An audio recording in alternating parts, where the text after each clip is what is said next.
Yes, people, these are the first pictures of the man arrested on suspicion of murder. Joshua Jerome de Riviere Jacks, 28, the boyfriend of one of the victims, Samantha Drummonds, was inside the property when police arrived.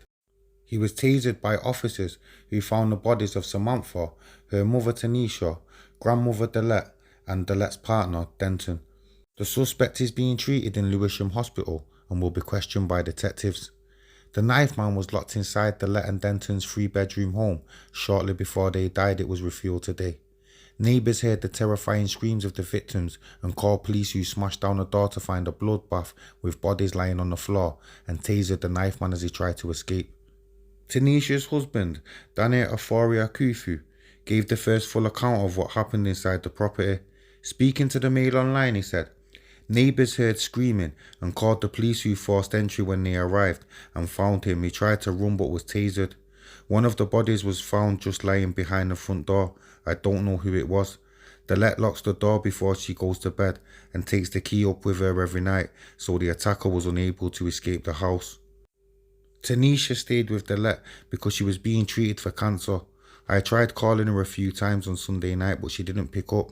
She eventually answered at 11:30 and said she dozed off on the sofa but was heading up to bed now. Those were the last words I had with her.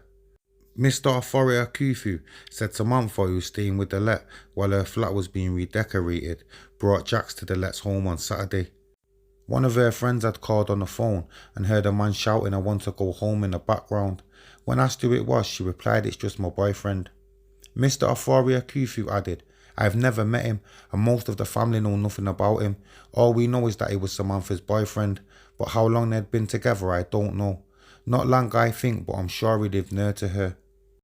He said two police officers knocked on his door around 8 a.m. yesterday asking if he's seen Samantha. I gave the officers my wife's number and told them to call her because she would know, before ringing Tanisha myself to warn her the police would be calling. I then rang her number several times, called Delette and then Denton, but nothing. Eventually I phoned Tanisha's sister Tracy and she did the same thing but couldn't get through. Someone had told her they had seen on the news that 3 women and a man had been stabbed to death in Bermondsey. So she went to the house to check if everything was okay. Of course, when she arrived, she found the street taped off and police everywhere. She spoke to police officers at the scene who took her to Lewisham Police Station. Yeah, that's it for this one, people. Like, comment, stay tuned for more because I'll be keeping you updated. Peace.